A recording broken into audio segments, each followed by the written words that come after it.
এই জায়গা থেকে জানতে চাইবো যে ঠিক কি যখন মুস্তাকিমকে এই সাজা শোনানো হলো তখন কোর্ট চত্বরের ভেতরে তার শরীরী ভঙ্গিমা কেমন ছিল, শরীরী ভাষা কি ছিল?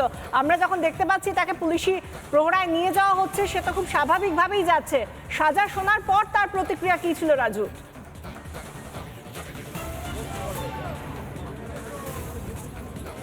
হ্যাঁ দেখো, একদমই বিষয়টা তোমাকে জানিয়ে রাখি যে ঘটনাটা মূলত এই যে অভিযুক্ত তার মুখে চোখে কিন্তু কোনো যে ছাপ তা কিন্তু দেখা যায়নি যে সে অভিযোগ করেছে বা এত এই যে ঘটনার সঙ্গে যে নক্কারজনক ঘটনা ঘটিয়েছে তাতে যে অনুশোচনা, সেই অনুশোচনার মূলত তার চোখে মুখে এবং তার অঙ্গভঙ্গিতে কোনোটাই ছিল না বিশাখা।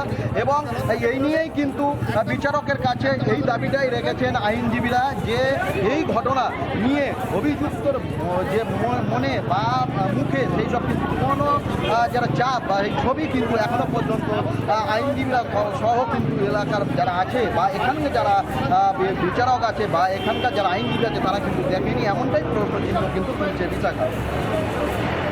রাজু, আমাদের সঙ্গে থাকো। আমরা যে ছবি দেখতে পাচ্ছি সেখানে মুস্তাকিমকে নিয়ে যাওয়া হচ্ছে পুলিশি প্রহরায় এবং সেখান থেকে যাতে কোনো রকম অপ্রীতিকর ঘটনা না ঘটে, কারণ মানুষের ক্ষোভ রয়েছে, মানুষের অনেক দিনের জমা ক্ষোভ রয়েছে। যেভাবে একের পর এক নারী নির্যাতন, এমনকি শিশুকে ধর্ষণ করে খুন, এই ঘটনাও এ রাজ্যে প্রথম নয়। তবে হ্যাঁ, কুলতলির ছোট্ট উমা, তার দেহ ফিরে আসবে না, সে নিজের শরীরীভাবে ফিরে আসবে না, কিন্তু তার বিচার হবে এটাই আশা ছিল। এবং 63 দিনের মাথায় তাকে, তার 62 দিনের মাথায় তার ফাঁসির সাজা ঘোষণা।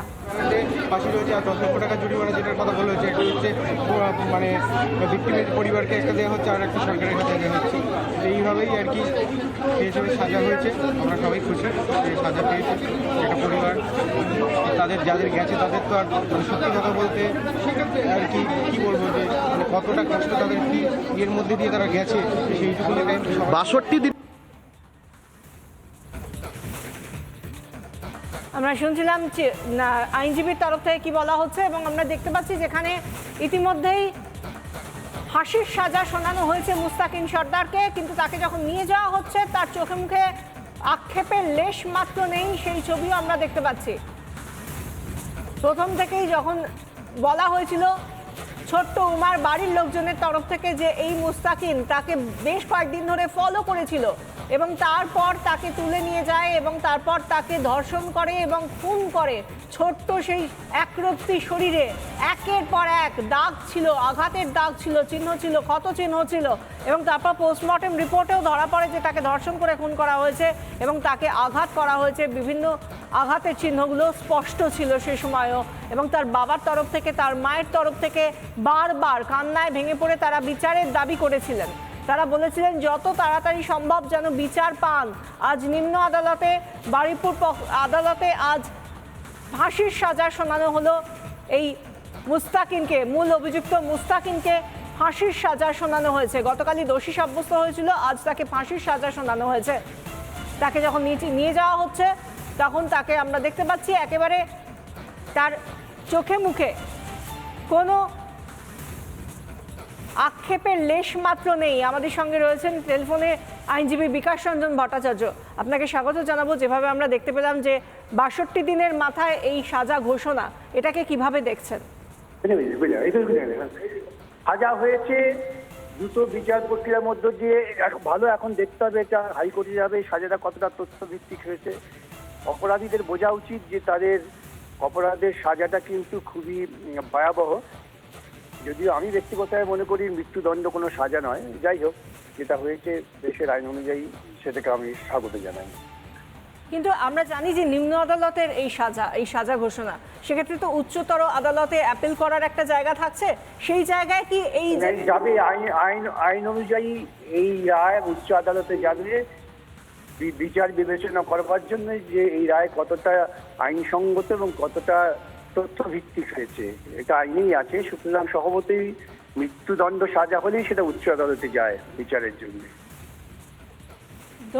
ধন্যবাদ আমাদের সঙ্গে কথা বলার জন্য। আমরা কথা বলছিলাম আইনজীবী বিকাশ রঞ্জন ভট্টাচার্যের সঙ্গে এবং যেটা দেখা যাচ্ছে যে এই মুহূর্তের অন্যতম বড় খবর, যেখানে এতদিন ধরে আমরা অনেকবার করে বারবার এই স্টুডিও থেকেই আমরা বলেছি, আমাদের প্রত্যেক প্রতিনিধি বারুইপুরে গিয়ে তারা যখন এই ধরনের ট্রায়াল চলছে তখন থেকে প্রত্যেক মুহূর্তের ছবিগুলো তুলে ধরেছি এবং শেষ পর্যন্ত কুলতলি কাণ্ডে ফাঁসির সাজা, নাবালিকা ধর্ষণ খুনে ছোট্ট উমাকে ধর্ষণ খুনে ফাঁসির সাজা বারুইপুর আদালতের। অভিযুক্ত মুস্তাকিনকে ফাঁসির সাজা শোনানো হলো, দোষী সাব্যস্ত হয়েছিল সে আগেই এবং আজ সাজা ঘোষণার পর্ব ছিল।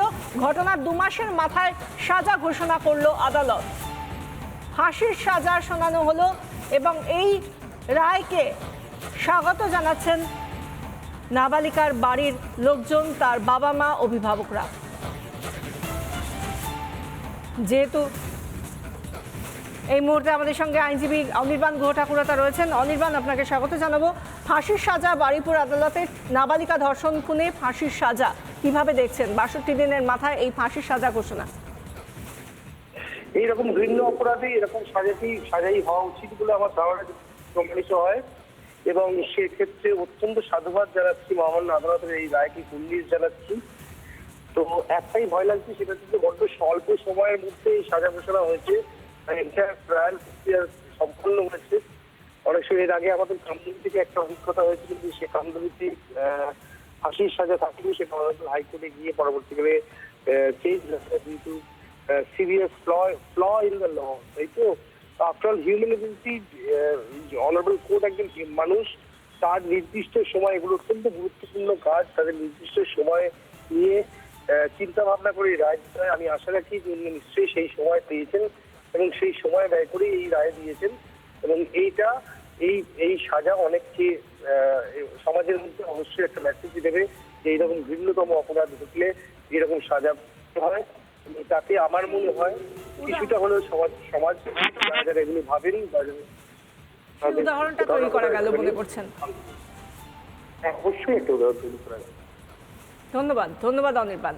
আইনজীবী অনির্বাণ গুহ ঠাকুরতা আমাদের সঙ্গে ছিলেন এবং প্রত্যেকেই এই যে রায়দান, এই যে সাজা ঘোষণা, তাকে স্বাগত জানাচ্ছেন এবং যেটা বলছিলাম যে তার বাড়ির লোকজন যারা সন্তানহারা বাবা মা, তারা প্রথম থেকেই বলেছিলেন এর বিচার চাইছেন। তারা প্রথম থেকেই এটা জানতেন, কান্না ভেজা গলায় তারা সন্তান হারিয়েছেন, তাদের সন্তানের ছোট্ট দেহটার মধ্যে একের পর এক আঘাতের চিহ্ন দেখেছেন, তাদের নিথর দেহটা তাদেরকে কোলে করে আনতে হয়েছে সেই বাবা মাকে, সন্তানহারা বাবা মাকে। তাদের কাছে একটাই মাত্র আর্জি ছিল, তারা একটাই আরতি নিয়ে বিচারকের দিকে তাকিয়েছিলেন যে কবে শাস্তি পাবে, চরম শাস্তি পাবে এই মূল অভিযুক্ত মুস্তাকিন। তাকে দোষী সাব্যস্ত করা হয়েছিল আগেই এবং আজ তার সাজা ঘোষণা ছিল।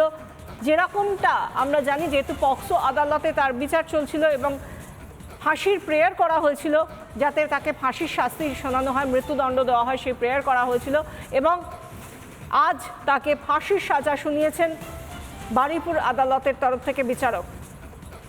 অভিযুক্ত মুস্তাকিনকে ফাঁসির সাজা, তাকে নিয়ে যাওয়া হচ্ছে আদালত চত্বর থেকে। আমরা সেই ছবি দেখতে পাচ্ছি। আমাদের সঙ্গে রয়েছেন আইনজীবী ফিরদৌস শামীম। ফিরদৌস, আমরা বারবার নারী নিরাপত্তা নিয়ে প্রশ্ন তুলেছি এবং যেভাবে শিশুকে খুন ধর্ষণ করা হয়েছে সেই ঘটনাটাও সামনে এসেছিল। আজ শেষ পর্যন্ত ফাঁসির সাজা শোনানো হলো তাকে, কি বলবেন?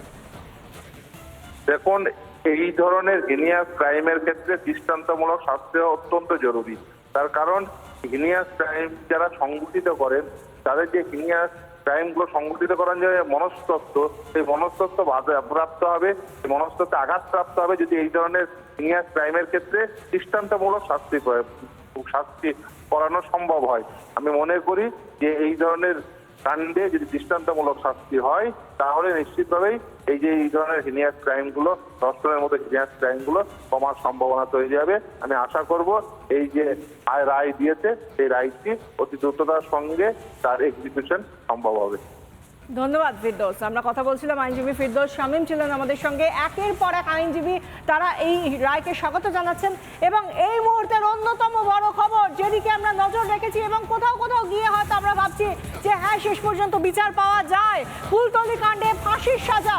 কুলতলিতে নাবালিকাকে ধর্ষণ করে খুন, সেই ঘটনায় ফাঁসির সাজা শোনানো হলো মূল অভিযুক্ত মুস্তাকিনকে ফাঁসির সাজা শোনালো বারুইপুর আদালতের তরফ থেকে। এর আগেই তাকে দোষী সাব্যস্ত করা হয়েছিল, এবার তাকে ফাঁসির সাজা শোনালো বারুইপুর আদালত। নানা ধরনের কন্টেন্ট দেখার জন্য লাইক করুন, শেয়ার করুন আমাদের ফেসবুক পেজ, সাবস্ক্রাইব করুন আমাদের ইউটিউব চ্যানেল। পাশাপাশি অন্যান্য ব্রেকিং নিউজের জন্য অবশ্যই চোখ রাখুন রিপাবলিক বাংলায়।